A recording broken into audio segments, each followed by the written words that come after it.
ಭಾರತದ ವಾಯುಸೇನೆಯ ನಿವೃತ್ತ ಅಧಿಕಾರಿ ಗ್ರೂಪ್ ಕ್ಯಾಪ್ಟನ್ ಜಾನಕಿರಾಮ್ ಅವರು ನಮ್ಮ ಜೊತೆಗಿದ್ದಾರೆ. ಸರ್ ನಮಸ್ತೆ, ಕಾರ್ಯಕ್ರಮಕ್ಕೆ ಸ್ವಾಗತ. ಇನ್ನು ಆರ್ಥಿಕ ತಜ್ಞ SR ಕೇಶವ್ ಅವರು ನಮ್ಮ ಜೊತೆಗಿದ್ದಾರೆ. ಸರ್ ನಮಸ್ತೆ, ಕಾರ್ಯಕ್ರಮಕ್ಕೆ ಸ್ವಾಗತ. ಸರ್ ನಾನು ನಿಮ್ಮಿಂದಲೇ ಶುರು ಮಾಡ್ತೀನಿ. ಬಹುಶಃ ಇರಾನ್ ಈ ಹಂತದಲ್ಲಿ ನೆಚ್ಚಿಕೊಂಡಿರೋದು ಅದರ ಬಳಿ ಇರುವಂಥ ಮಿಸೈಲು ಮತ್ತು ಡ್ರೋನ್ ಅನ್ನು. ಅಮೆರಿಕಾಗೆ ಇಸ್ರೇಲಿಗೆ ಸರಿಸಾಟಿಯಾಗುವಂಥ ಯುದ್ಧ ವಿಮಾನಗಳು ಇರಾನ್ನ ಬಳಿ ಇಲ್ಲ. ಮಿಸೈಲು ಮತ್ತು ಡ್ರೋನ್ ಅನ್ನು ಬಳಸಿ ಎಷ್ಟು ದಿನ ಬಡಿದಾಡಬಹುದು ಇರಾನ್ ಈ ಹಂತದಲ್ಲಿ ನೋಡ್ತಾ ಇದ್ರೆ? ಮಿಸೈಲ್ ಮತ್ತು ಡ್ರೋನ್ನಿಂದ ಏರ್ ಸುಪೀರಿಯಾರಿಟಿ ಸಾಧ್ಯ ಇಲ್ಲ. ಈಗಾಗಲೇ ಏರ್ ಸುಪೀರಿಯಾರಿಟಿ ಕಂಪ್ಲೀಟಾಗಿ ಇಸ್ರೇಲ್ ಮತ್ತು ಅಮೆರಿಕ ವಿಮಾನಗಳು ಯಾವ ನಿಶ್ಚಿಂತೆಯಾಗಿ ಇರಾನ್ ಮೇಲೆ ಹಾರಾಡುತ್ತೆ, ತಮ್ಮ ಟಾರ್ಗೆಟ್ಗಳನ್ನು ನೋಡಿ ಬಾಂಬನ್ನು ಹಾಕುತ್ತೆ.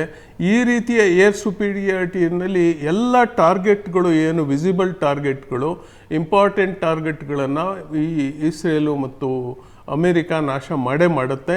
ಉಳಿದವರು ಯಾವಾಗ ಅಫ್ಘಾನಿಸ್ತಾನದ ಥರ ಬರೀ ಸೋಲ್ಜರ್ಸ್ ಉಳಿತಾರೆ, ಆಗ ಅಮೇರಿಕಕ್ಕೆ ತೊಂದರೆಯಾಗತ್ತೆ. ಯಾವಾಗ ಸೈನ್ಯವನ್ನು ನಾವು ಅಲ್ಲಿ ಕಾಲಿಡಲ್ಲ, ಅಲ್ಲಿ ಅದನ್ನು ಕಂಟ್ರೋಲ್ ಮಾಡೋದಕ್ಕಾಗಲ್ಲ. ಹಾಗಾಗಿ ಈಗಾಗಲೇ ಅಲ್ಲಿ 80 ಶಿಯಾ ಅಲ್ಲಿಯ ಧರ್ಮಗುರುಗಳು ಸೇರಿ ಆಯ್ಕೆ ಮಾಡಿದ್ದಾರೆ ಲೀಡರ್ನ. ಅವರು ನಡೆಸ್ತಾರೆ. ಹೇಗೆ ಅಫ್ಘಾನಿಸ್ತಾನ ನಡೀತಾ ಇದೆಯೋ ಅದೇ ರೀತಿ ಈ ಇರಾನ್ನಲ್ಲೂ ಸಹ ನಡೆಯೋದಕ್ಕೆ ಶುರುವಾಗುತ್ತೆ. ಬಾಂಬ್ ಹಾಕೋದಕ್ಕೆ ಯಾವ ಟಾರ್ಗೆಟ್ಗಳು ಇಂಪಾರ್ಟೆಂಟ್ ಇರಲ್ಲ, ಸೈನ್ಯ ಹೊಡೆದಾಡಬೇಕಷ್ಟೇ. ಅದು ಅಮೇರಿಕ ಮಾಡಲ್ಲ. ಮತ್ತು ಅಮೇರಿಕದ ಜೊತೆಗೆ ಇಸ್ರೇಲು ಮಾಡೋದಕ್ಕೆ ಅಷ್ಟೊಂದು ಸಂಖ್ಯೆ ಇಲ್ಲ. ಮತ್ತು ಸೌದಿ ಅರೇಬಿಯಾ ಮೊದಲು ನಮ್ಮ ಸೈನ್ಯ ಕಳಿಸ್ತೀವಿ ಎಂದಿದ್ರು.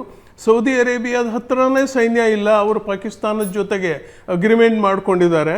ಪಾಕಿಸ್ತಾನ ಸೈನ್ಯ ಏನು ಕಳಿಸೋ ಸ್ಥಿತಿನಲ್ಲಿಲ್ಲ. ಈ ರೀತಿ ಅತಂತ್ರ ಸ್ಥಿತಿನಲ್ಲಿರೋ ಇರಾನಿಗೆ, ಆದರೆ ಇರಾನಿಯನ್ಸು ಯಾರನ್ನಾದರೂ ಇವತ್ತು ಥ್ಯಾಂಕ್ಸ್ ಹೇಳಬೇಕು. ನಮ್ಮ ಜೊತೆ ನಿಂತಿದ್ರು, ನಮಗೋಸ್ಕರ ಕಂಪನಿ ಮಿಡಿದಿದ್ರು ಅಂದರೆ ಅದು ಸೈಲೆಂಟ್ ಸ್ಟಾರ್, ನಮ್ಮ ತೆರೆಮರೆಯ ಹಿಂದೆ ಮಾಡಿದ ಮೋದಿಯವರ ಒಂದು ಎಫರ್ಟು. ಇರಾನಿಗೋಸ್ಕರ ಯಾವುದೋ ಒಂದು ನೆಪದಲ್ಲಿ ಇಸ್ರೇಲ್ಗೆ ಹೋಗಿ ಲಾಸ್ಟ್ ಮಿನಿಟ್ಟು ಯುದ್ಧವನ್ನು ನಿಲ್ಲಿಸೋದಕ್ಕೆ, ಖೊಮೈನಿಯನ್ನು ಉಳಿಸೋದಕ್ಕೆ ಅವರು ಮಾಡಿದಂಥ ಎಫರ್ಟು ಸೈಲೆಂಟ್ ಎಫರ್ಟ್, ಯಾರಿಗೂ ಗೊತ್ತಾಗದಂತೆ ತೆರೆಮರೆಯ ಕಾರಿಯಂತೆ ಮಾಡಿದ ಎಫರ್ಟ್. ಅವರು 22ಕ್ಕೆ ಅನೌನ್ಸ್ ಮಾಡ್ತಾರೆ, ನಾನು ಇಸ್ರೇಲ್ ಭೇಟಿಗೆ ಹೋಗ್ತಾ ಇದ್ದೀನಿ ಅಂತ.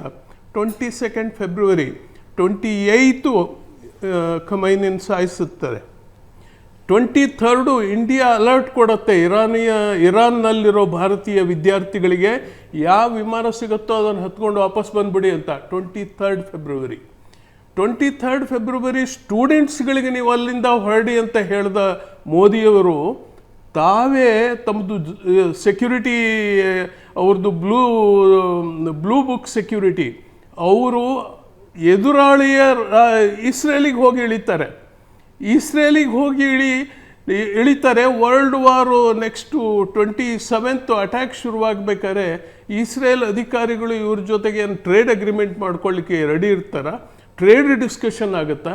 ಇದು ಮೋದಿಯವರು ಮಾಡಿದ ಲಾಸ್ಟ್ ಡಿಚ್ ಎಫರ್ಟ್, ಶಾಂತಿಗೋಸ್ಕರ, ಇರಾನನ್ನು ಉಳಿಸೋದಕ್ಕೋಸ್ಕರ. ಯಾಕೆ ಕಾರಣ ಏನು ಅಂದರೆ ಇಷ್ಟೊಂದು ಆಸಕ್ತಿ ಯಾಕೆ ಅಂದರೆ ಇರಾನಿನ ಶಿಯಾ ಏನಿದೆ ಅದು ಭಾರತದ ಬೆಂಬಲಕ್ಕೆ ಇದೆ. ಭಾರತಕ್ಕೆ ಒಂದೇ ಅಲ್ಲ, ಇಡೀ BJPಯ ಮುಸ್ಲಿಂ ವಿಂಗ್ ಇರೋದೇ ಶಿಯಾ ಕಮ್ಯುನಿಟಿ. ಶಿಯಾ ಏನಿದ್ದಾರೆ ಈ ಭಾರತದಲ್ಲಿ 6ರಿಂದ 8 ಕೋಟಿ ಜನ ಏನಿದ್ದಾರೆ, ಇವರು BJPಯ ಸಪೋರ್ಟರ್ಸು. RSSನ ಮುಸ್ಲಿಂ ವಿಂಗಲ್ಲಿ ಬರೀ ಶಿಯಾಗಳೇ ಇದ್ದಾರೆ. ಆಶ್ಚರ್ಯ ಆಗ್ಬೋದು ನಿಮಗೆ. ಇವತ್ತು ಯೋಗಿ ಗೌರ್ಮೆಂಟ್ ಏನು ನಡೀತಾ ಇದೆ ಅದರ ಹಿಂಭಾಗದಲ್ಲಿ ಶಿಯಾ ಕಮ್ಯುನಿಟಿ ಇದೆ. ಶಿಯಾ ಬಿಗ್ಗೆಸ್ಟ್ ವೋಟರ್ಸು ಯೋಗಿಯವರಿಗೆ. ಅಲ್ಲಿವರೆಗೂ ಹೋಗೋದೇ ಬೇಡ ನಾವು. ಈಗೊಂದು 6-8 ವರ್ಷಗಳ ಹಿಂದೆ ಬೆಂಗಳೂರಲ್ಲಿ ಹೀಗೆ ನಾನು ಮಂತ್ರಿ ಮಾಲ್ ಹತ್ರ ಓಡಾಡ್ಬೇಕಾದ್ರೆ ಒಂದು ನೋಡಿದೆ, ನನಗೆ ಆಶ್ಚರ್ಯ ಆಯಿತು. ಎಲ್ಲ ಕೇಸರಿ ಧ್ವಜಗಳು, ಓಡಾಡ್ತಿರೋರೆಲ್ಲ ಮುಸ್ಲಿಮ್ಸು. ಕುತೂಹಲದಿಂದ ಒಳಗೆ ಹೋಗಿ ನೋಡಿದೆ, ಅದು ಮುಸ್ಲಿಮ್ಸು ಆರ್ಗನೈಸ್ ಮಾಡಿರೋದು ಒಂದು ಸಭೆ. ಯಾಕೆ ಅಂದರೆ UPಯಿಂದ ಒಬ್ಬ RSS leader, Muslim wing leader ಅವರು ಬಂದಿದ್ದರು. ಅವ್ರಿಗೆ ಸನ್ಮಾನ ಸಮಾರಂಭ. ಇಲ್ಲಿನ ಬೆಂಗಳೂರಿನ ಶಿಯಾ ಕಮ್ಯುನಿಟಿ ಅಂದರೆ ಶಿಯಾ ಕಮ್ಯುನಿಟಿ BJPಯ ಒಂಥರ ಬೆನ್ನೆಲುಬಿದೆ. ಈ ಕಮ್ಯುನಿಟಿನ BJP ಅಥವಾ ಮೋದಿಯವರು ಮರೆಯೋದಕ್ಕೆ ಸಾಧ್ಯ ಇಲ್ಲ. ಹಾಗಾಗಿ ಮೋದಿಯವರು ಎಲ್ಲವನ್ನೂ ಬಿಟ್ಟು ಈ ಒಂದು ಇಲ್ಲ ಅಂದರೆ ಈ ದೋವಲ್ ಅವರಿಗೆ, ಜಯಶಂಕರ್ ಅವರಿಗೆ ಅಲ್ಲಿ ಟ್ರೇಡ್ ಡೀಲ್ ಮಾಡೋಕ್ಕೆ ಹೋಗಿಲ್ಲ. ಅವರು ಮೋದಿಯ ಜೊತೆಗೆ ಕೂತ್ಕೊಂಡು ಈ ಟ್ರೇಡ್ ಡೀಲ್ ಒಂದು ಕವರ್ ಸ್ಟೋರಿ ಮಾಡಿಕೊಂಡು ಲಾಸ್ಟ್ ಮಿನಿಟ್ ಎಫರ್ಟ್ಗೆ ಹೋಗಿದ್ದಾರೆ. ಮೋದಿಯವರು ವಾಪಸ್ ಬರೋವರೆಗೂ ಇಸ್ರೇಲ್ ಯುದ್ಧ ಸ್ಟಾರ್ಟ್ ಮಾಡಲಿಲ್ಲ, ಅಮೆರಿಕ ಯುದ್ಧ ಸ್ಟಾರ್ಟ್ ಮಾಡಲಿಲ್ಲ, ಇರಾನಿಗೂ ಗೊತ್ತಿತ್ತು ಅಟ್ಯಾಕ್ ಆಗ್ತಾ ಇದೆ ಅಂತ ಅವರೂ ಮಾಡಲಿಲ್ಲ. ಇಷ್ಟು ದೊಡ್ಡ ಗೌರವವನ್ನು ಮೋದಿಯವರಿಗೆ ಪ್ರಪಂಚದ ಎಲ್ಲ ರಾಷ್ಟ್ರಗಳು ಕೊಡ್ತಾ ಇದೆ ಅಂದರೆ ಮೋದಿಯವರ ಕೆಪಾಸಿಟಿ ಏನಿರಬೇಕು. ಪ್ರತಿಯೊಬ್ಬ ಶಿಯಾ ಕಮ್ಯುನಿಟಿ ಏನಿದ್ದಾರೆ ಭಾರತದಲ್ಲಿ ಅವರು ಮೋದಿಯವರಿಗೆ ಕೃತಜ್ಞರಾಗಿರಬೇಕು. ಯಾಕೆಂದರೆ ಇಡೀ ಪ್ರಪಂಚದಲ್ಲಿ ಯಾವ ಮುಸ್ಲಿಂ ದೇಶಗಳು ಇರಾನ್ ಪರ ಹೋಗಲಿಲ್ಲ, ಆದರೆ ಇವರು ಧೈರ್ಯವಾಗಿ ಹೆಜ್ಜೆ ಇಟ್ಟು ಇರಾನನ್ನು ಉಳಿಸೋದಕ್ಕೆ ಮಾಡಿದ ಒಬ್ಬನೇ ಒಬ್ಬ ಧೀರ ನಾಯಕ ಅಂದರೆ ಮೋದಿ. ಅದೇ ರೀತಿ ಈವನ್ ರಷ್ಯಾ ಯುದ್ಧದಲ್ಲೂ ಸಹ ಎರಡೂ ರಾಷ್ಟ್ರಗಳು ಟೆಂಪರರಿ ಹಾಲ್ಟ್ ಮಾಡಿದರು. ಈ ಇಂಡಿಯನ್ಸನ್ನು ವಾಪಸ್ ಕರೆಸ್ಬೇಕಾದ್ರೆ ಮೋದಿ ಮಾತಿಗೆ, ಅಂದರೆ ಮೋದಿ ಮಾತಿಗೆ ಮತ್ತು ಮೋದಿಯ ಅವರ ಆಗಮನಕ್ಕೆ ಎಷ್ಟು ಬೆಲೆ ಇದೆ ದೇಶದಲ್ಲಿ, ಪ್ರಪಂಚದಲ್ಲಿ, ನಮ್ಮ ದೇಶದಲ್ಲಿ ಅರ್ಥ ಮಾಡ್ಕೊಂಡಿದ್ದಾರೋ ನಿಮ್ಮ ಅಭಿಪ್ರಾಯದ ಪ್ರಕಾರ